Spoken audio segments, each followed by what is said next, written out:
أشهد أن لا إله إلا الله وحده لا شريك له وأشهد أن محمدا عبده ورسوله أما بعد فأعوذ بالله من الشيطان الرجيم بسم الله الرحمن الرحيم الحمد لله رب العالمين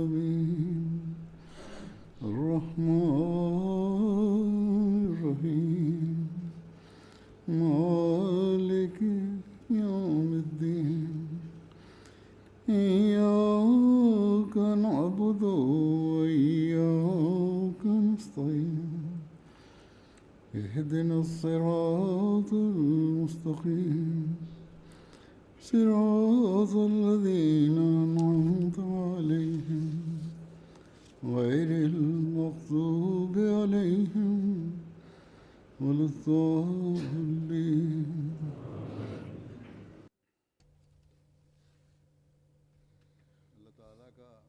Hazrat Amirul Mominin Mwenyezi Mungu amsaidie sana anasema, ni hisani na fadhili nyingi za Mwenyezi Mungu ya kwamba jalsa salana ya jumuiya ya waislamu wa Ahmadiyya Ujerumani ilifanyika wiki jana kwa ufaulu mkubwa.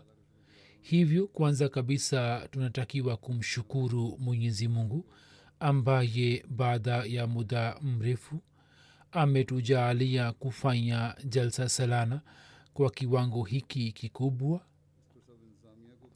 Hivyo uongozi mzima na washiriki wote wanatakiwa kumshukuru Mwenyezi Mungu, na watumishi wanapaswa kumshukuru Mwenyezi Mungu juu ya jambo hili ya kwamba yeye aliwawezesha kuwatumikia na kuwahudumia wageni wa Masihi Maud alaihis salam. Vivyo hivyo walioshiriki jalsa wanapaswa kuwashukuru watumishi hawa ambao katika siku za jalsa wakajaribu kuwahudumia katika maandalizi haya makubwa.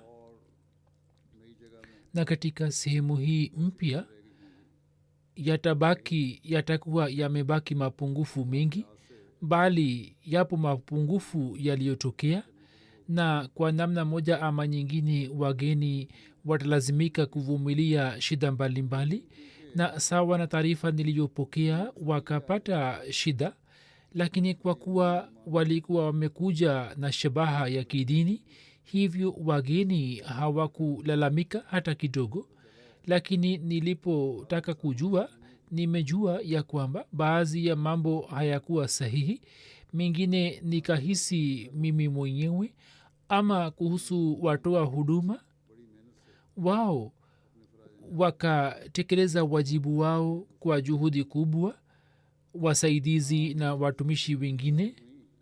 Na kama yalitokea mapungufu fulani au katika idara fulani mapungufu au dosari zilitokea, basi kikawaida zikatokea kwa sababu ya mwongozo usiofaa wa maafisa wao.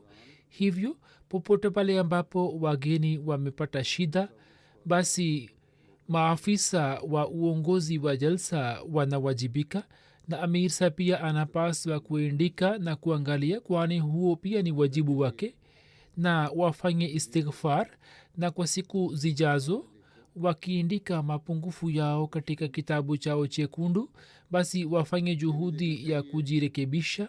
Pia waangalie kwamba mwakani wanaweza kufanya maandalizi mazuri ya jalsa katika sehemu hii au la, au wafanye katika sehemu nyingine. Kikawaida matatizo yaliyotokea ndiyo yafuatayo.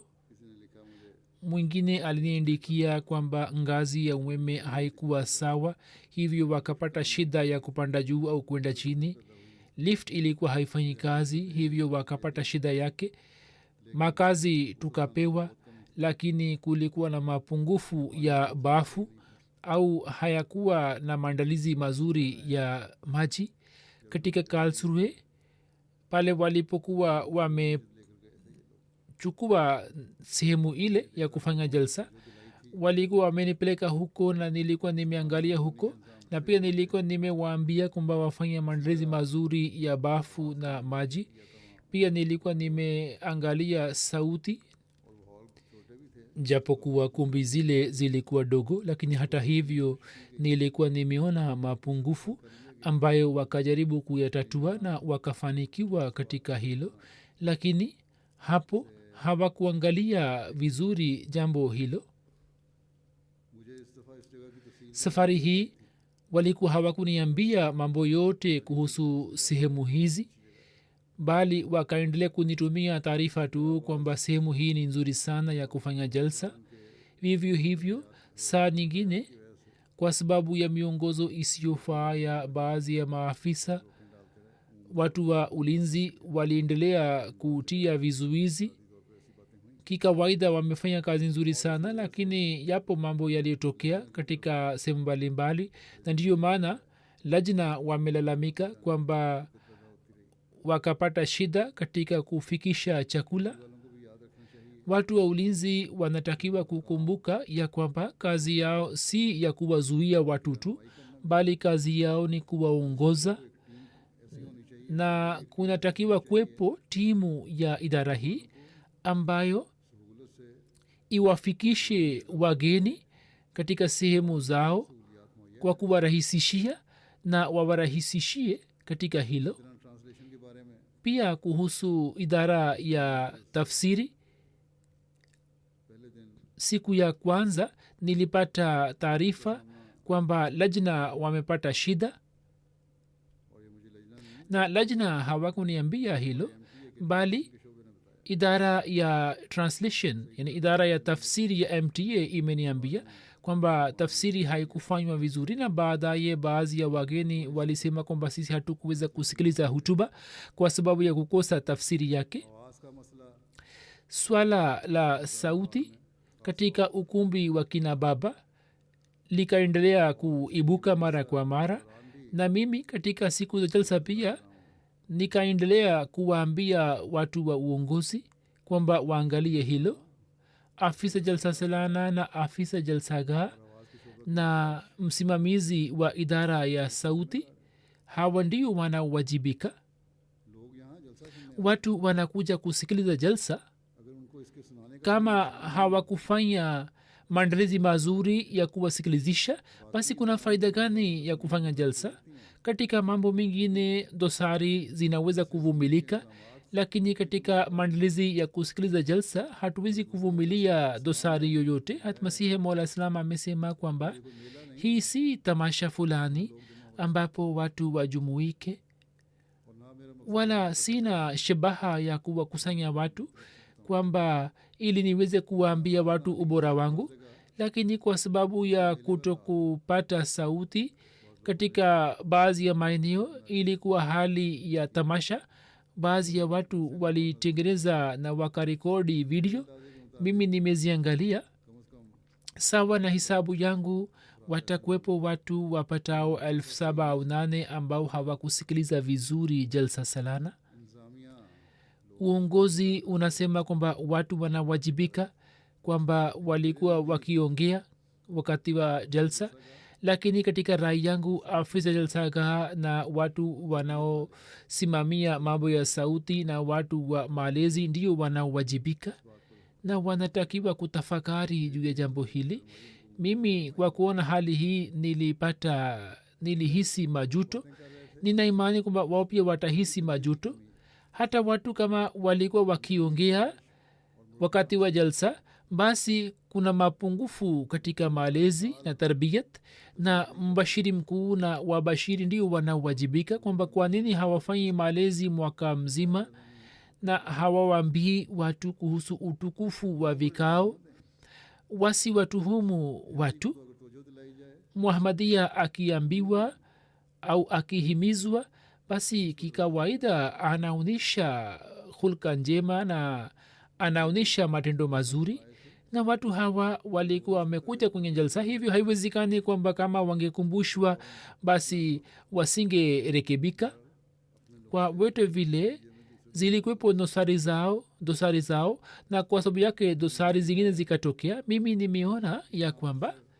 pale ambapo afisa wa idara fulani anafanya kazi kwa unyenyekevu na kwa juhudi, idara yake yote inakuwa nzuri. Waila mtumishi wa kawaida akitaka kufanya kazi nzuri kwa sababu ya maafisa zake hawezi kufanya kazi sahihi. Hivyo mimi sina shida na watumishi. mimi namshukuru kila khadim na kila nasir na kila mjumbe wa lajna kwamba wao walifanya juhudi kubwa sana, lakini maafisa wanatakiwa kujirekebisha. nilikuwa nimeeleza hapo awali kwamba mwaka huu niliona nizamu nzuri kwa kina mama zaidi kuliko kwa kina baba, jambo ambalo linazuhirisha kwamba idara ya malezi ya kina baba inatakiwa kuwa na wasiwasi.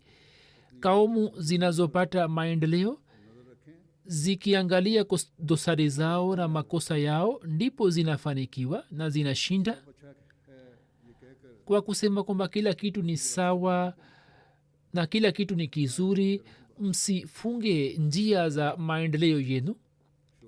mwenyezi mungu awajalie maafisa wa idara ili wajirekebishe, lakini pamoja na mapungufu na dosari hizi zote ni hisani ya mwenyezi mungu kwamba yeye alitusitiri na wageni wasio wa ahmadia waliokuja hapa kwa ujumla wamepata athari njema ya jalsa. kama nimesema kwamba jalsa ikafanikiwa kwani mwenyezi mungu alifanya kazi kubwa sana ya kutusitiri, na watu hawa wametoa maelezo na rai zao.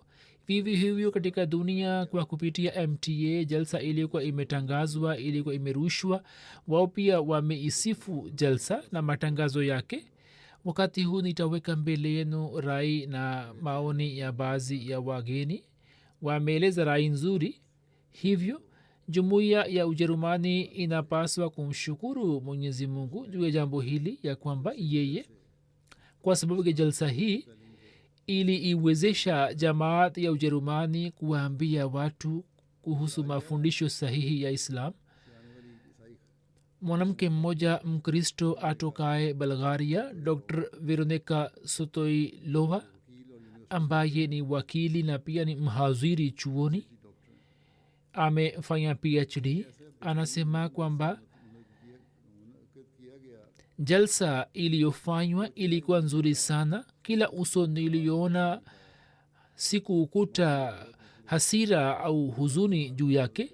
watu wote walikuwa na ikhilasi na wakawa tayari kutoa msaada. kila mmoja alikuwa akitoa shukrani juu ya hali yake, na bila shaka jalsa hii imenirekebisha kiroho. na tanzim zote, wanaume, wanawake na watoto wote walikuwa na nizamu. niliweza kujifunza mambo mengi kuhusu jumuiya ya ahmadia, kwa mfano maelewano na kuwakubali wengine japokuwa kuna hitilafu. mimi nimeasirika sana kwa kujua jambo hili kwamba msikiti wa berlin kina mama ndio waliojenga kwa dhahabu na pesa yao. pia niliona maandalizi upande wa lajna yalikuwa mazuri sana. mimi nashiriki katika vikao mbalimbali na kwenye jalsa mbalimbali, lakini naweza kusema kwamba jambo kama hilo sijawahi kuliona katika mikutano mingine. kisha kuhusu hutuba zangu walisema kwamba mawazo yenye ruhaniyat na kuhusu ubinadamu na amani yalinivutia sana. mimi nina imani kwamba sisi kwanza ni wanadamu na kisha sisi ni sehemu ya nchi au mji au jamii ya kidini. tunatakiwa kutafuta vitu ambavyo vituunganishe na si vile ambavyo vinatutenganisha. kisha kutoka bulgaria mwanamke mmoja alikuwa amekuja, mkristo, natalia sahiba. anasema kwamba kumbukumbu za jalsa hii zitabaki daima dawamu kichwani mwangu. Niliwaona maelfu ya waislamu wakifanya ibada. Manzari haya yalikuwa yakinivutia. Mimi ni mkristo na nimeshiriki kwa mara ya kwanza katika jalsa hii. Watu wote walinitumikia kwa heshima sana. Anasema kwamba sehemu ya mwisho ya jalsa ilinivutia sana, ambamo hutuba ya khalifa ilikuwa na masomo makubwa. Jambo ambalo lilinivutia sana ni kwamba watu wote walikuwa wakituheshimu na walikuwa wakitusalimia kwa heshima, kana kwamba sisi ni watu makhsus. Na watu juu ya huduma walikuwa wakihakikishia kwamba wageni wasipate shida yote. Anasema siku ya kwanza tulipata shida katika jambo la au swala la tafsiri. Ameeleza jambo hili pamoja na maneno mazuri kwamba hakuweza kusikiliza hutuba. Anasema kwamba baadaye nizamu ile ya tafsiri ikawa sahihi. Kisha kuna mwanahabari kutoka Makedonia, ni mkristo, Lyubinka Aitwiska sahiba. anasema kwamba jalsa salana ilifanywa ikiwa na nizamu kubwa sana, na ni heshima kwangu kwamba mimi niliweza kuwa sehemu ya mpango huu ambamo watu wa kaumu na dini mbalimbali walishiriki. Na jambo hili ni usadikishaji wa nara hii kwamba upendo ndio unaoweza kuboresha dunia. Kisha kutoka Makedonia, mwanahabari mwingine muislamu Senawar Asimov ni mwanahabari, anasema kwamba hutuba za khalifa wa zama alizotoa juu ya mada mbalimbali zilinivutia mno. Mimi nikiwa mwandishi wa habari wa Makedonia, anasema kwamba nilipata nafasi ya kuongea na Wahamadia wengi ambao wakaongea nami kwa tabasamu. Mimi nikapata athari kubwa sana kwa kuona usafi wa jalsa. Kauli mbiu yenu mapenzi kwa wote bila chuki kwa yote, bila shaka niliona kwa matendo, na ndiyo inayoweza kuleta amani. Yani jinsi watu walivyoongea na wageni, bila shaka njia hiyo iliwavutia sana. Kutoka Slovakia kuna mwanamke ambaye ni mwalimu Martina sahiba, anasema mimi naishukuru jumuiya kwamba nimeweza kushiriki katika jalsa salana kwa mara ya kwanza. Nimeona manzari ya huduma ya zifa ambayo haiwezi kupatikana katika dunia nzima. Kila moja alikuwa akikutana nami kwa hulka njema na kwa kutabasamu, na mimi nilivutika sana, na haswa wakati wa bayat na wakati wa sala sikuweza kudhibiti hisia zangu. Katika mpango wa bayat nikaendelea kulia. Katika maisha yangu sitaweza kusahau dakika hizi, jinsi Wahamadia wote walioshiriki katika bayat wakiweka mkono juu ya mkono wa khalifa wa zama, na mimi sitaweza kusahau kikao na khalifa wa zama. Bila shaka kikao hiki kimeniachia athari. Anasema kwamba nataka kukutana na khalifa wa zama na nataka kupata habari kuhusu Islam kutoka kwake. Huyu si muislamu lakini akapata athari njema. Mgeni mmoja aliyetoka Slovakia ni mwanamume Andriska sahib, ni mfanya biashara. Anasema kwamba kabla ya kufika katika jalsa salana sikujua lolote kuhusu Islam, na hali yangu ilikuwa ndiyo hii kwamba nilikuwa na hisi ya kwamba Waislamu wanamwamini Muhammad sallallahu alaihi wasallam kama Mungu wao, Mungu apishe mbali. Kwa kushiriki katika jalsa nilipata kujua kuhusu mafundisho ya islam na mwenyezi mungu na daraja halisi ya mtume salaa salam na pia nikapata kujua kwamba islam kimsingi ni dini ya amani na inayopenda amani na pia nikapata kujua kwamba vyombo vya habari vinaeleza mambo yasiyo sahihi kuhusu islam na ni mshangao kwangu kwamba waahmadia ndio wanaofanya maandalizi yote na jinsi wanavyowatumikia wageni kwa shauku na kwa jaziba anasema nilipomwona khalifa wa zama nikapata athari njema moyoni mwangu na roho yangu pia ikapata athari njema anasema nina imani imara kwamba mwenyezi mungu ndiye aliyeniwezesha kuja na kushiriki katika jalsa salana khalifa mtukufu anasema kwamba kisha kutoka slovakia kuna mgeni aitwaye jodhar mardan saheb anasema kwamba kutoka nchi mbalimbali makundi makubwa yalikuwa yamekuja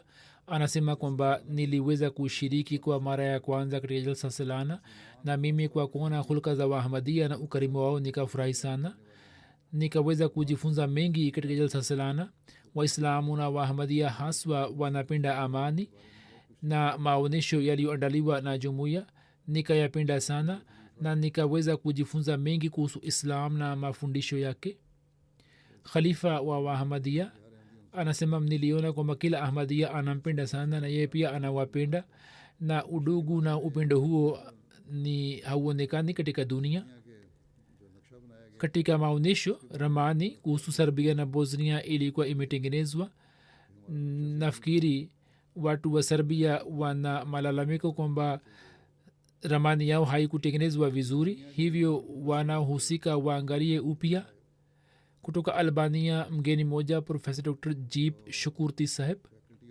ambaye ni profesa katika faculty of natural science trana alikuja na mkewe anasema jalsa ilikuwa na shani azim huyo ni muislamu anasema kwamba nimeendelea kufunga saumu tangu miaka 10 na pia nafuata amri zingine za islam japo si zote nimeona islam haswa katika jalsa nini mna tofauti kubwa na waislamu na tofauti kubwa ni ukhalifa na ndiyo sababu ya umoja wenu kutoka albania mwanamke mmoja ilmira sahiba alikuwa amekuja ambaye ni muuguzi anasema kwamba niliwahi kushiriki katika jalsa katika miaka ya nyuma lakini safari hii nimekuja tena kwa sababu ya shauku ile ile niliyopata hazur amesema kwamba akija mara moja basi wanapata tabia ya kuja mara kwa mara anasema kwamba safari hii niliswali swala na nilikuwa na rafiki yangu na ye alipokuwa akiswali mi pia nilikuwa na swali kwa kumwona anasema kwamba kwa mara ya kwanza kila chembe cha roho yangu ikapata kuamka nilikuwa nalia kwenye sijda na ilionekana kwamba chuki zangu zote zilikuwa zikiyeyuka nafanya dua kwamba mungu anijalie uimara na kisha akakutana nami anasema kwamba nitakumbuka kikao hiki hivyo athari ya jalsa hata watu wasio wahamadia pia wanapata hiyo kivipi inaweza kutoka kwamba wahamadia wasipate athari yake hivyo viongozi kama wanalalamika kuhusu wahamadia basi kinachotakiwa ni kwamba watumie njia sahihi ya kufanya islah kwanza wajirekebishe na kisha wafahamishe watu kutoka albania mgeni moja mwanamke drite shukurti sahiba ambaye ni mwalimu wa shule ya sekondari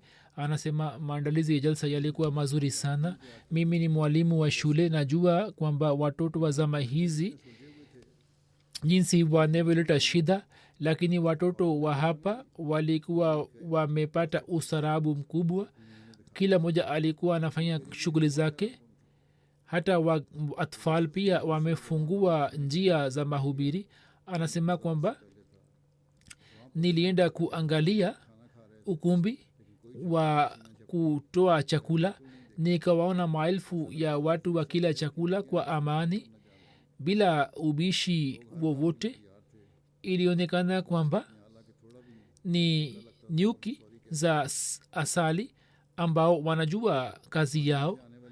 Watu wote walikuwa tayari kutoa huduma na walikuwa wanaonyesha hulka njema sana. Kutoka albania mgeni moja jafar kuchi saheb ambaye amefanya master katika economics na baada ya kufanya tahqiq kwa miaka minne amefanya bayati, anasema kwamba jalsa ilimvutia sana, imempatia nguvu. anasema kwamba wakati wa kuswali swala pamoja na khalifa wazama sikuweza kudhibiti machozi yangu, na pia mpango wa bayat ulikuwa wenye kusisimua. Na anasema kwamba daima nilipokaa na khalifa wazama nikahisi ulinzi na uhifadhi, na nikahisi kwamba khalifa wazama ndiye mpendwa wangu.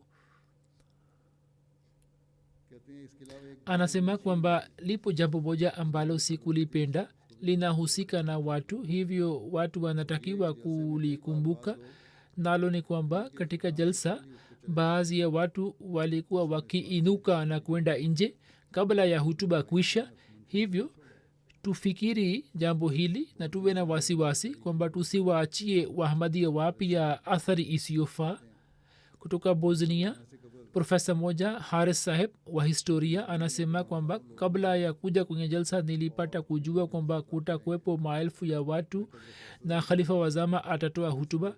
nilikuwa na hofu na pia nilikuwa na wasiwasi, nilikuwa nimevindwa na mashaka, na mimi sikuwa na habari kuhusu jalsa ya wahamadia na dini zao, na nilikuwa nimekwama katika mambo mbalimbali. lakini kabla yake sikupata nafasi ya kuishi na watu wazuri wa namna hii. hii ilikuwa fikira yake, lakini nilipofika kisha kilitokea ni nini. anasema kwamba katika jalsa kila kitu kilikuwa kimepangwa vizuri. anasema maandalizi yalikuwa mazuri sana, kila mmoja alikuwa anatoa huduma yake na kila kitu kilikuwa kimepangwa vizuri. anasema kwamba baada ya kusikiliza hutuba ya kwanza ya khalifa kichwa changu kilikuwa kimesafika. nilikuwa nawafuata watu kwamba wanaongea vipi na wanasema nini. alikuwa na tabia ya kufanya tajasus. anasema kwamba nikaendelea kusikiliza yote na kuona yote, na nikajikuta nikiwa na amani katika ndugu zangu. hakuna aliyesema kwa maneno mabaya au akaniona kwa husda au kwa jicho la geni. anasema kwamba jambo ambalo ninaliona kwamba ni kubwa kwangu ni kikao na khalifa wa zama, yani kukutana naye nikapata utulivu na amani. nilikuwa na wasiwasi, lakini sasa wasiwasi zangu zote zimeniondoka.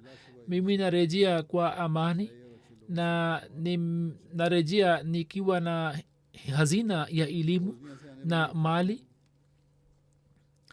mama moja ambaye alitoka bosnia, indra haider sahiba ambaye ni katibu wa red cross, anasema kwamba anaeleza habari za kukutana nami. nilikutana naye katika frankfurt.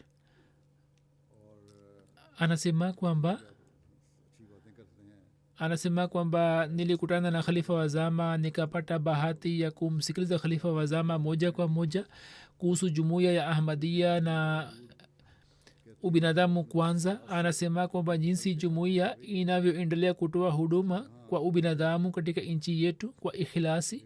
baada ya kufika hapa nikapata yakini kwamba wanaotoa huduma bila shaka wana jaziba ya kuwatumikia wanadamu, na sababu yake haswa ni ukhalifa, na huu ndio uhakika. kisha anasema kwamba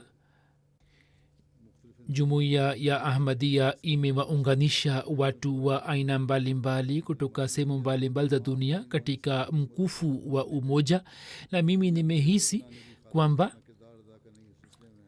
kwa ajili ya kufanya ubinadamu kuwa umati mmoja na kwa ajili ya kuboresha dunia kama sehemu nzuri, bila shaka uzoefu huu umenipa uimara, na mkutano huu umeniwezesha kujivunia juu ya islam yangu, na pia umenihimiza na kunishawishi kushiriki zaidi katika mambo ya namna hiyo. Kutoka bosnia mgeni moja alikuja aitwaye amina sahiba. Anasema kwamba tanzim ya watu wa huduma ilikuwa nzuri sana. Katika ukumbi wa kina mama, kwa sababu ya kupata shida katika tafsiri, hatukuweza kufuatilia matangazo yote, jambo ambalo nilikuwa nimesema mwanzoni. Mama huyo pia amesadikisha. Anasema kwamba tafsiri ya hutuba ya khalifa kiongozi wa kundi letu alifanya, na jambo hili nililipenda sana, kwamba daima kila kipindi kilikuwa kinaanza na usomaji wa Qur'an tukufu na tafsiri yake. Na anasema kwamba nasaha ya khalifa wa zama kwamba waislamu wajifunze zaidi na zaidi na kisha waoneshe elimu yao kwa matendo, ndiyo njia pekee ambayo inaweza kubadilisha hali za ummat. Siku ya pili pia shida ikatokea katika tafsiri, hivyo kina mama wakaenda kusikiliza tafsiri katika ukumbi wa kina baba. Na anasema kwamba wakati ule alisema kuhusu mimi kwamba mimi nilikuwa upande wa ukumbi wa kina mama. Ye anasema kwamba hutuba yangu niliyotoa katika ukumbi wa kina mama ilinisaidia sana, na jinsi nilivyotoa mifano ya kina mama wa zama za mtume saa salam nikaipenda sana. Kisha kuhusu kikao cha jumapili anasema kwamba mimi nilizungumzia usuli za msingi za islam na kuhusu haki za watu wengine. Anasema kwamba tukifanya adili tutapata maendeleo na amani itapatikana katika jamii. Anasema kwamba hayo yote naenda nayo na ndio mwongozo kwangu. Kutoka Georgia kuna mwanamke mmoja aitwaye Elia sahiba. Anasema wakati huu nafanya master, anaishi katika Uholanzi, anafanya master kwenye theology na masomo ya kidini, ni mkazi wa Georgia. Anasema kwamba kwa mara ya kwanza nilishiriki katika jalsa. Kwa kuona bayat ya kimataifa sikuweza kudhibiti hisia zangu. Anasema kwamba hii ilikuwa ahadi ambayo wote waliahidi kwamba sisi tutaboresha maisha yetu sawa na Islam. Anasema jambo moja limeingia kichwani mwangu kwamba khalifa wa jumuiya ya Ahmadiyya imeweka mbele yetu mtazamo wa jihadi kwa kalamu, jambo ambalo mimi nasadikisha. Nilipenda sana kwamba Islam inawasihi kina mama kwamba wao pia wasambaze mafundisho ya Islam. Nina imani kamili kwamba katika mustakbali dunia itafanya tafakkur kuhusu Islam, na kwa kupitia kwayo watu wataweza kumtambua Mungu wao. Kutoka Georgia msomi mmoja msuni alikuwa amekuja, bwana Wissel. Anasema naishi katika Georgia. Nikiwa na umri ya miaka 15 niliacha Ukristo na nikakubali Islam. Kisha nikaishi Madina kwa miaka 15, nikajifunza lugha ya Kiarabu katika Madina. Wakati ule nikaweza kusikiliza mengi kuhusu jamaat, kwamba Waahmadiyya wanatuita kwa jina la kafiri na itikadi yao ni tofauti. Anasema katika Georgia nimekutana na mbashiri wenu na pia nimeweza kujua kuhusu jamaati. Nini mligawa zabihu katika vijiji mbalimbali mkawasiliana nasi, sisi tukotoa huduma. Kisha anasema kwamba kabla ya kuja katika jalsa nikaangalia fatwa za Jamia Azhar kwamba naenda kushiriki katika jalsa ya Wahmadiyya, niangalie kwamba Jamia Azhar inasema nini. Kisha nikasoma mawazo ya ummati wa Kiislam kuhusu jumuiya, na kwa kuona fatwa zote nikaamua kwamba niione jumuiya nikiwa karibu yake. Watu wanasema kwamba ni kafiri, lakini ngoja nione kwamba hawa ni watu wa namna gani. Kisha baada ya kuja katika jalsa akasema kwamba kwa yakini jumuiya ya Ahmadiyya ni sehemu ya Islam. Kisha akasikiliza hutuba ya khalifa kwa makini na baada ya kusikiliza hutuba anasema kwamba mimi nasema kwamba nini pia ni zehebu moja kama madhehebu mengine ya islam. mimi namheshimu sana khalifa. nilikuwa na maswali mengi kichwani mwangu ambayo nikapata majibu yake katika jalsa. nikapata bahati ya kuongea kuhusu jamaati yenu na kuhusu mwanzilishi wenu. baada ya kurudi katika georgia nitajaribu kusoma zaidi kuhusu jumuiya. nimefurahi sana kukutana nani. kisha kutoka kosovo alikuja mgeni mmoja ambaye ni mkurugenzi wa elimu. anasema kwamba katika siku za jalsa nilisikiliza hutuba mbalimbali ambazo nitazikumbuka katika maisha yangu. mimi nina shauku ya kuwaambia marafiki zangu wa kosovo kuhusu hali ya jalsa. nitafuata mafundisho yaliyoelezwa na khalifa wa zama na pia jinsi wenzangu walivyoona ukarimu mimi na wenzangu. kumbukumbu hizi zitabaki daima dawamu moyoni mwetu. mwenyezi mungu awajalie ni furaha tele. kisha kutoka kosovo mgeni moja alikuja onje shari saheb ambaye ni kiongozi wa kamati ya mea. anasema kwamba nilisikiliza hutuba za khalifa wa zama na hutuba zingine kwa umakini mkubwa sana na nikajifunza mengi na nikapata hazina ya elimu ambazo zitadumu daima dawamu pamoja nami. anasema ningependa kusema kwamba bila shaka siku hizi zimeniachia athari nzito. anasema kwamba kwangu jalsa salana ni bustani katika elimu ya dunia ambayo inaongeza ushirikiano na udugu, na pia ilikuwa nafasi ambapo shughuli za jamaati na juhudi zake zilionyeshwa jinsi jumuiya inavyofanya mipango ya kutoa huduma katika jamii. mea kutoka erizan kosovo bwana mehmet anasema kwamba jalsa hii iliniachia athari nzito na mimi nimevutika sana kwa kuona ushirikiano huo na umoja huo na udugu huo. anasema kwamba hutuba zote zilikuwa nzuri sana, haswa hutuba ya khalifa wa zama ilinivutia na ikaniongeza katika imani. mimi nimeweza kuelewa islam kwa njia sahihi. hivyo pia nitoe shukrani kwa uongozi wa ukarimu. wote walitutumikia na walituhudumia sana. kutoka tajikistan mgeni moja arzu karim saheb anasema bwana huyo ni mahiri katika lugha ya kiarabu na lugha ya kitajik na amesoma kutoka jamia azhar. ameweza kutafsiri vitabu mbalimbali vya kiarabu katika lugha ya kitajik na pia ameandika. anasema kwamba nilisikiliza jalsa kwa umakini, nikawaona watu na pia nikazungumzia sifa za jumuiya ya ahmadia ambazo zinaendelea kupungua katika jamaat zingine ambazo ni hulka tukufu za waahmadia. huzur amesema kwamba waahmadia wanatakiwa kuonyesha hulka tukufu na hulka njema. anasema nimefanya tahqiq kuhusu madhehebu mengi ya islam. ikiwa madhehebu mengine yanafuata mafundisho ya islam kwa 1%, basi jumuiya ya islam ahmadia inafuata kwa 99%. anasema nitaendelea kuwasiliana nani na mimi nitataka kujua zaidi kuhusu jamaat. si mwogopi yeyote isipokuwa mungu tu. nilikutana na khalifa wazama na nitaafiki na khalifa wazama katika jambo hili kwamba sisi ndio tuna udhaifu, lakini sisi tunalalamika serikali. anasema kwamba ninafanya dua kwamba nikutane na khalifa tena na nipate faida. katika ujumbe wa tajikistan kuna mgeni mwingine alisema kwamba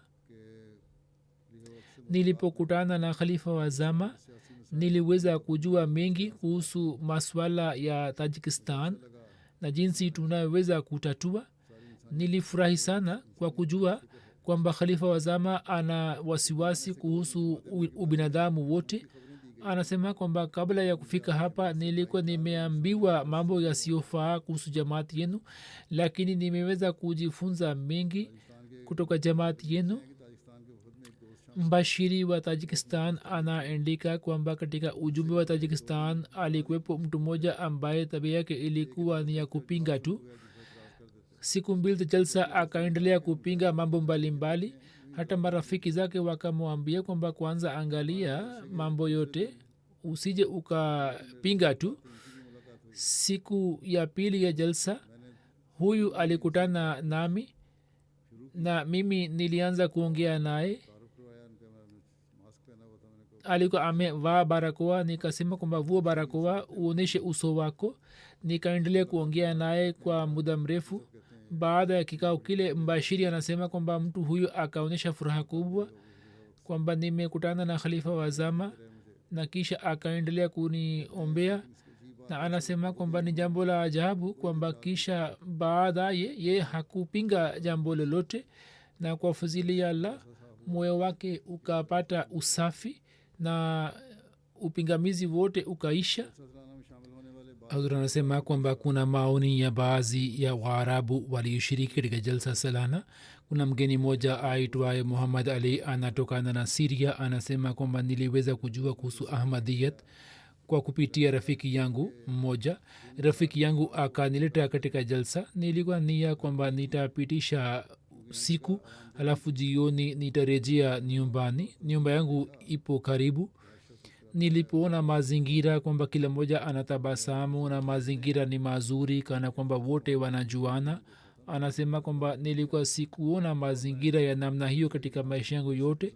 Hivyo nikabadilisha nia yangu na nikafikiri kwamba nitalala hapa tu katika jalsaga.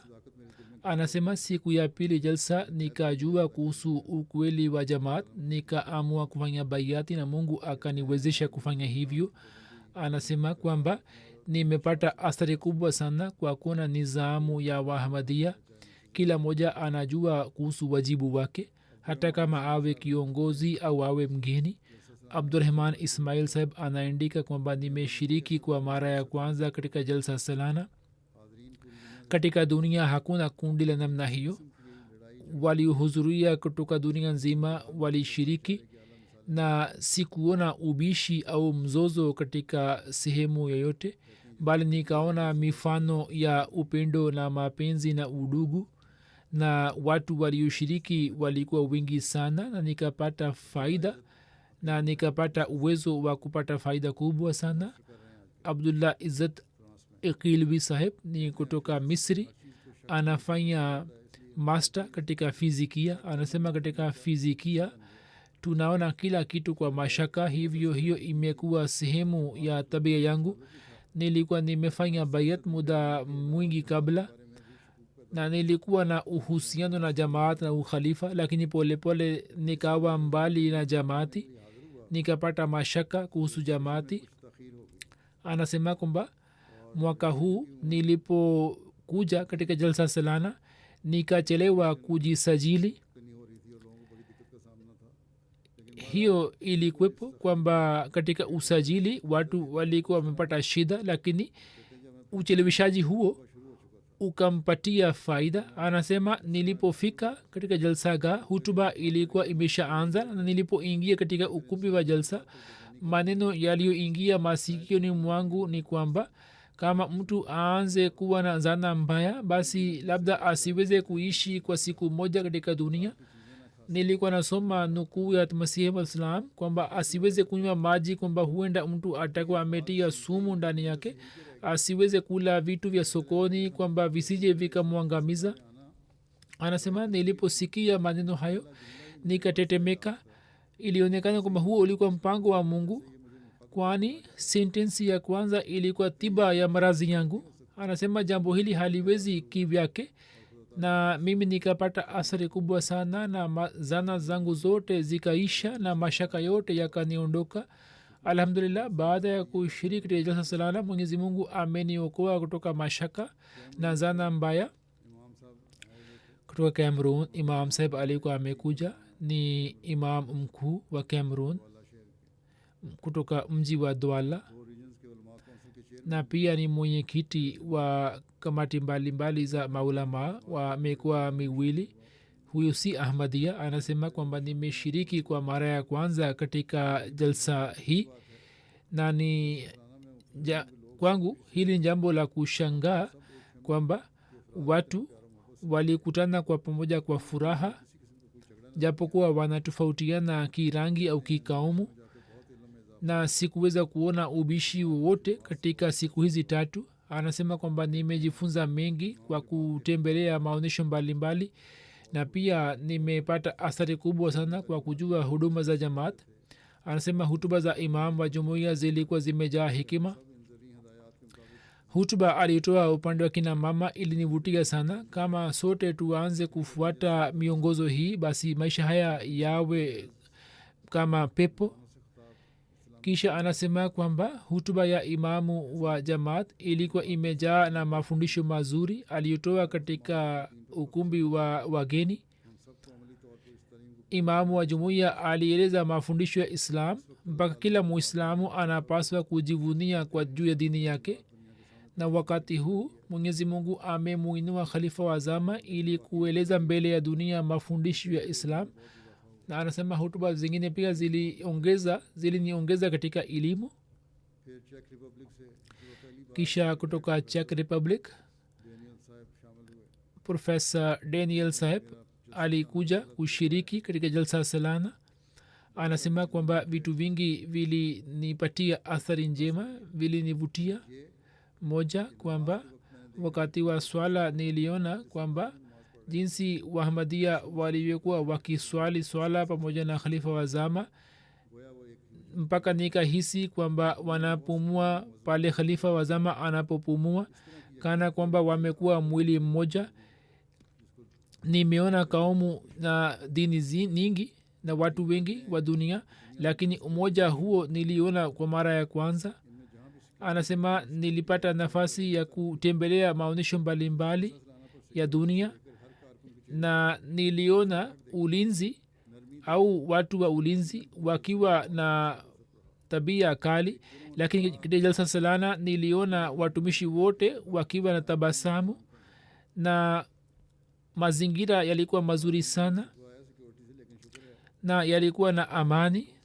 Huzur amesema kwamba baadhi ya wahamadia wametoa rai kuhusu ulinzi, lakini watu hawa wamepata athari njema kutoka nizamu ya ulinzi. Huzur amesema kwamba labda litakuwa limetokea tukio moja tu dogo sehemu fulani, lakini kikawaida watu wa ulinzi wametoa huduma nzuri. Kisha bwana huyo anaeleza kuhusu muda alipokutana nami. Anasema kwamba mimi namshukuru sana khalifa wa zama kwamba alinipatia nafasi ya kukutana naye na mimi nilijifunza mengi kutoka kwake. Kisha kuna mgeni mwingine kutoka Czech Republic. Anasema kwamba katika jalsa salana hii kwa kupitia wahamadia nilimwona mungu. Watu wengi wanajaribu kueleza kuhusu mungu, lakini katika jalsa salana hii kwa kuona hulka njema za watu nimeona dhati ya mungu. Hazrat amesema hiyo pia ni njia moja ya kufanya mahubiri. Kutoka Lithuania University kuna profesa Gantare Sarekaite. Huyu ametafsiri hikima ya mafundisho ya kiislam katika lugha ya Lithuania. Anasema katika dunia ya kiislam ahmadiyat ina daraja makhsus. Jinsi jumuiya ya ahmadia inayowasiliana na watu wasio wa ahmadia, hakuna jamaat inayofanya hivyo. Mimi nikiwa mhakiki nina shauku ya kujua kuhusu islam na utamaduni wake, lakini katika Lithuania ni vigumu sana kuwasiliana na madhehebu mengine ya kiislam isipokuwa jumuiya ya ahmadia. jalsa salana imeniwezesha kujua zaidi kuhusu ahmadiyat. Kwa yakini jumuiya inafuata kauli mbiu mapenzi kwa wote bila chuki kwa yeyote, na mimi katika watu 47,000 sikuhisi ugeni wowote. Kisha kutoka Lithuania kuna mwandishi wa habari Jeroni Masaheb. Anasema kwamba mimi nina wasiwasi kuhusu ufisadi na umaskini uliopo duniani daima natafakari kwamba katika hali hizi mtu wa kawaida anaweza kufanya nini. Na swali hili nilipomuuliza khalifa wa zama nikapata jibu ambalo likanituliza kwamba shabaha ya binadamu ndiyo ile iliyoelezwa ndani ya Qur'an tukufu, na shabaha ya binadamu ni kufanya ibada ya Mungu. Watu wakumbuke jambo hili kwamba baada ya dunia hii kuna maisha mengine, na watu kama hawataelekea upande ule basi dunia itaendelea kuwa na ufisadi. Na nimefurahi kujua kwamba khalifa wa zama anaendelea kuangalia swala hilo na anaendelea kuwaambia watu wa dunia utatuzi wake. Kisha kutoka Kyrgyzstan kachif saheb alikuja, anasema nilijifunza mengi kuhusu dini na kuhusu jamaati, nikapata majibu ya maswali yangu mengi. Nimekuja kushiriki kwa mara ya kwanza katika jalsa salana na nimetoka nje ya nchi yangu kwa mara ya kwanza. Mimi sikuwa na habari hii kwamba nitakuwa na watu wengi wa namna hii. Nikajifunza mengi na yote yalikuwa mazuri sana. Kutoka Kyrgyzstan bwana moja alikuja, Ali Beg sahib, anasema nilifurahi sana kushiriki katika jalsa salana. Nilipofanya bayat nilikuwa na hisia za ajabu. Nilipokutana na khalifa wa zama hisia zangu zikafikia kileleni na nikafanikiwa katika shabaha yangu. Anasema kwamba nimepata athari kubwa, hata mke wangu na watoto wangu wanasema kwamba we umebadilika.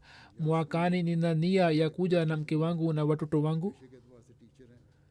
Yasmin sahiba ni mwanamke Mturuki ambaye ni mwalimu, anaishi katika mji wa Ujerumani. Ye alishiriki katika jalsa. Anasema kwamba hutuba ya khalifa wa zama ilikuwa majibu ya maswali yangu. Mazingira ya jalsa yalinivutia sana. Mkusanyiko huu ulikuwa mkubwa, lakini kila kazi ilikuwa inafanywa kwa utulivu, na jambo hilo likaendelea kunipa utulivu. Na kukusanyika kwa watu hawa kwa ajili ya kutafuta ridhaa ya Allah na kisha kuonyesha udugu na upendo wa namna hii, bila shaka hayo yote yalikuwa ni mambo ya kunishangaza. Anasema kwa kifupi, yale yaliyosemwa na fikra zilizoonyeshwa nilikuwa nazitafuta tu. Siku ile nikaona kwamba kila kitu kikawa sawa. Kutoka Serbia mwandishi mmoja Stanis saheb anaeleza rai yake. Anasema kwamba mimi nikiwa Mkristo wa Orthodox, na pamoja na kuona kwamba katika mtandao wa kijamii chuki imesambazwa kuhusu jamaati yenu, nimeathirika sana na uongozi wenu na nizamu yenu imenishangaza. Anasema kwamba kauli mbiu yenu mapenzi kwa wote bila chuki kwa yote tumeishuhudia katika sehemu zote, na hatukuona jambo baya katika uongozi wala kwenye watu 46,000. Kila sehemu kulikuwa na amani na kila moja alikuwa akimheshimu mwenzake kama ilivyo mafundisho yenu. Anasema kwamba ni vigumu kwangu kueleza hisia zangu katika maneno. Kutoka Serbia mwandishi mmoja Nia Sahaba alikuja. Anasema kwamba nina mambo mazuri kuhusu uongozi na wote walioshiriki katika jalsa salana. Hutuba ya khalifa aliyotoa upande wa kina mama ilinivutia sana, na pia na washukuru wote waliotoa mchango katika jalsa salana. Kisha mamoja wa Poland anasema kwamba miaka 3 kabla niliona katika ndoto kwamba mimi nipo kwenye kikao na anataka kuniuliza swali. Anasema kwamba sikupata nafasi yake, nikapata wasiwasi. Swali langu lilikuwa muhimu, lakini mwaka huu nilishiriki katika jalsa salana, nikapata nafasi ya kukutana na khalifa na nikapata nafasi ya kumuuliza swali lile, na pia nikapata jibu ambalo likanituliza, na kisha nikapata utulivu wa ajabu. Mimi namshukuru Mungu. Mgeni mwingine Mjerumani Gontamowa sahib anasema,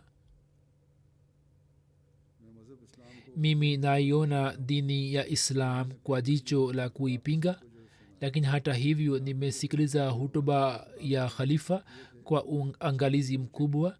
Mpaka kumbukumbu alizotoa khalifa nimeenda kuzicheki.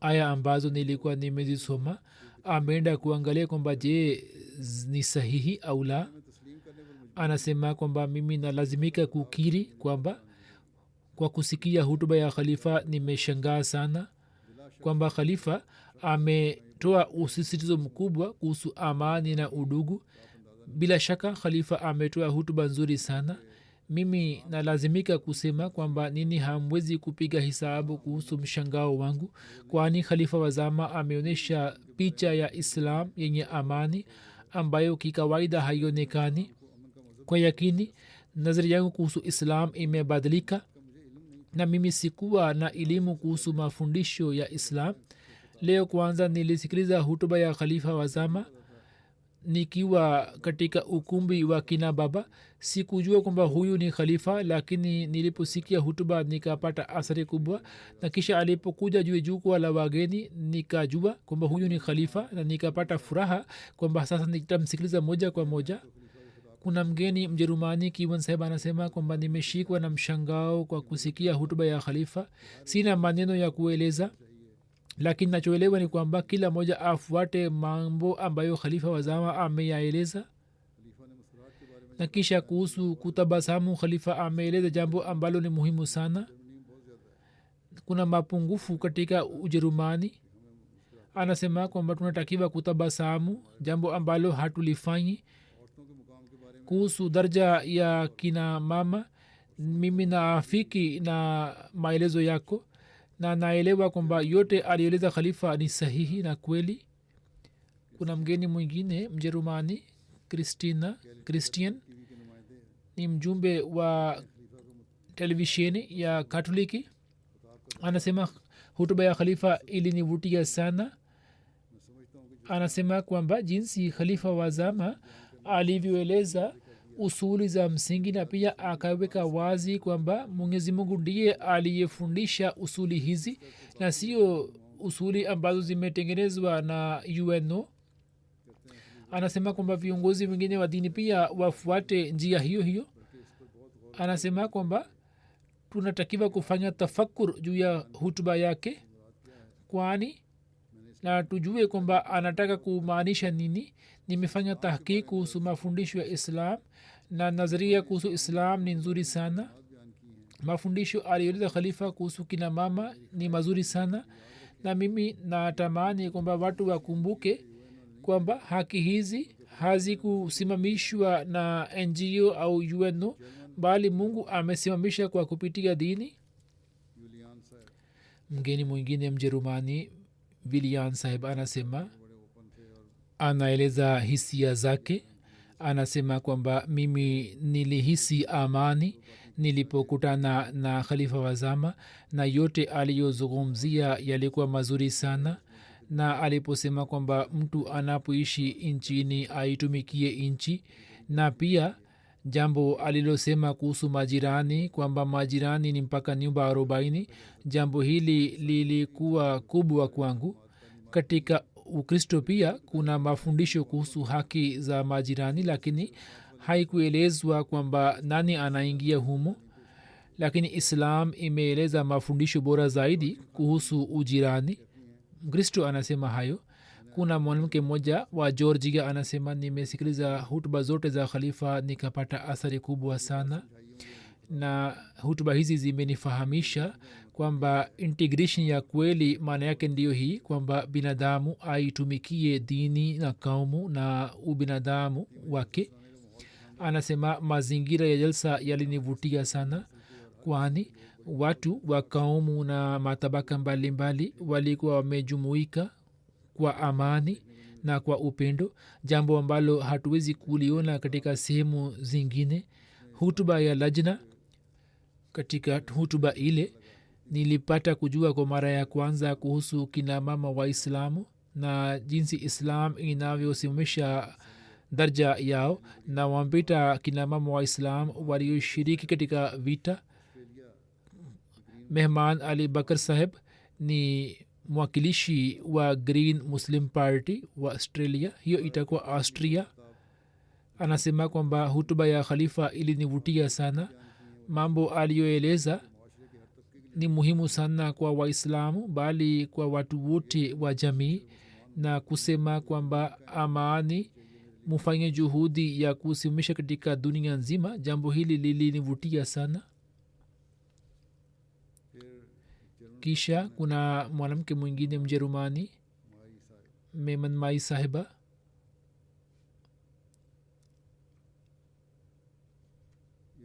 Huyu hakuwa muislamu, lakini hata hivyo alikuwa ameketi akivaa shungi.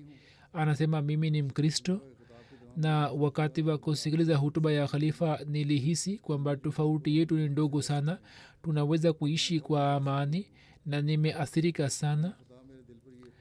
Anasema kwamba nilipata athari mpaka nikapata hisia na machozi yakadondoka,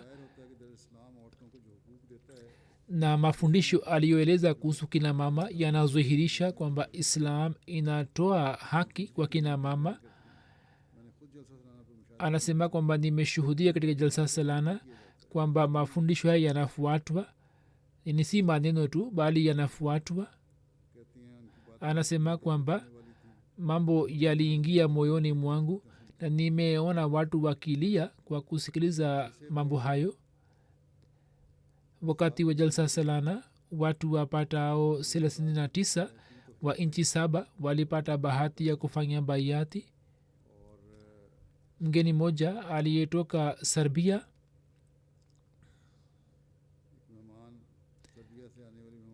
ni mwanamke Urdush Sahiba, anasema kwamba jalsa salana ni mpango wa kuwajumuisha wahamadia wote wa dunia nzima.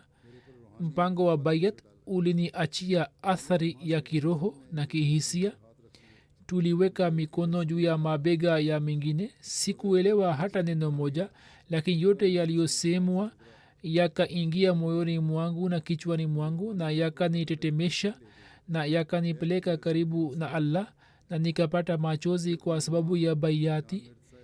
Kijana mmoja Mturuki, Jan Mirt Saheb, anaishi Hamburg, anasema kwamba kwa kushiriki katika jalsa nimeshuhudia kwamba Masihi Maud alayhi salam amewasha moto wa ushindi wa islam mioyoni mwa wahamadia usiozimika. Jan Mirt Saheb alifanya bayat juu ya mkono wangu. Hizi zilikuwa ni hali na rai za baadhi ya watu. Katika jalsa Germany media pia imetoa coverage nzuri. Kuna TV channel 4, ARD, RTL, Video TV, SWR. Wanasema kwamba kwa kupitia channel hizi watu milioni 41 walipata taarifa ya jalsa.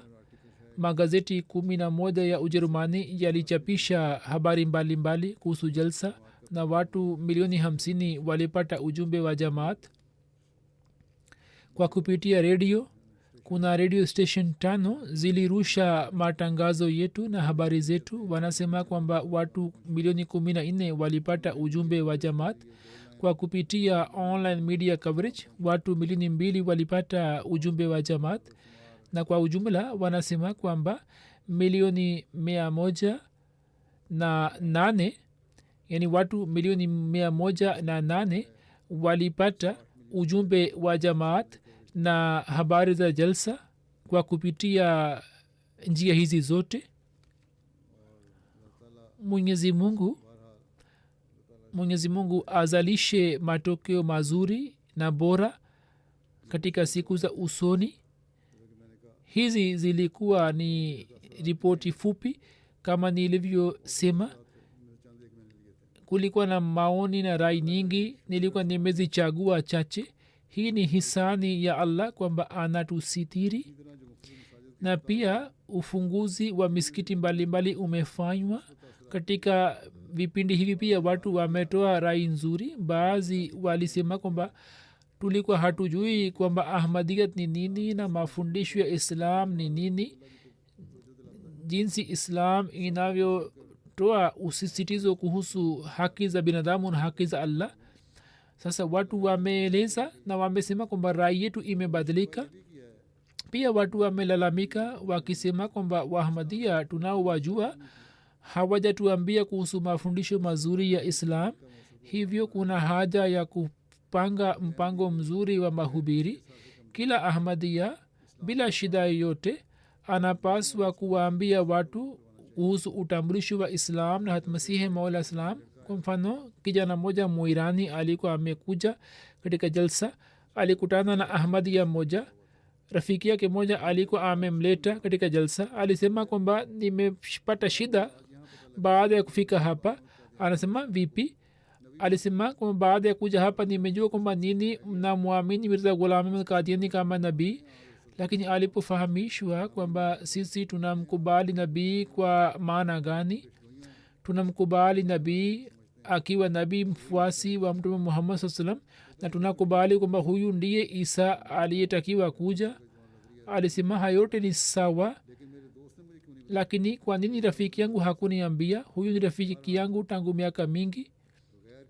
Hivyo bila shida yoyote mufanye mahubiri kwa marafiki zenu, na pia idara ya mahubiri ipange mpango mzuri.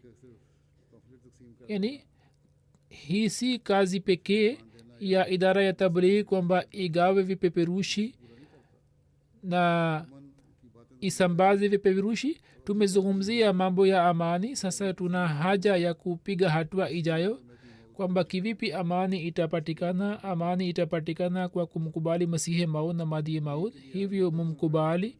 Tunatakiwa kutumia kila nafasi ili kufanya mahubiri. Nimeona kwamba watu wanataka kujua kuhusu dini, wana shauku ya kujua kuhusu dini. Hivyo tuunde mipango kwamba watu waitwe na waambiwe, wafahamishwe kuhusu dini.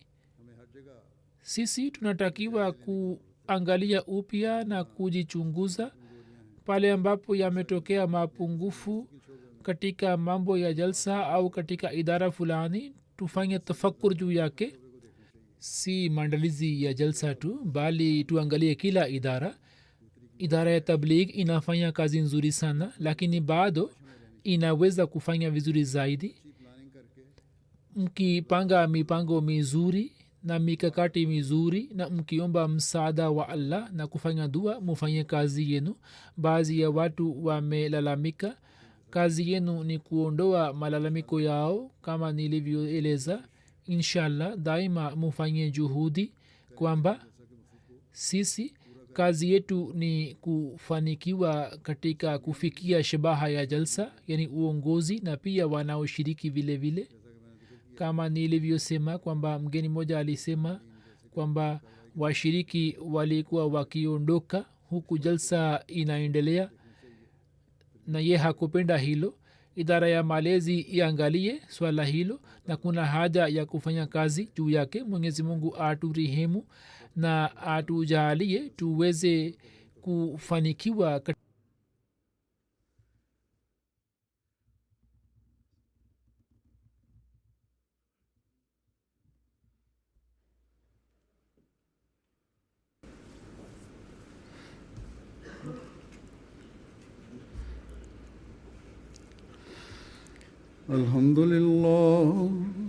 Alhamdulillah nahmaduhu wa nasta'inuhu wa nastaghfiruhu wa nu'minu bihi wa natawakkalu alayhi wa na'udhu billahi min shururi anfusina wa min sayyiati a'malina. Man yahdihillahu fala mudilla lahu ومن يضلل فلا هادي له ونشهد أن لا إله إلا الله ونشهد أن محمدا عبده ورسوله. عباد الله رحمكم الله إن الله يأمر بالعدل والإحسان وإيتاء ذي القربى وينهى عن الفحشاء والمنكر والبغي يعظكم لعلكم تذكرون. اذكروا الله يذكركم وادعوه يستجب لكم ولذكر الله أكبر.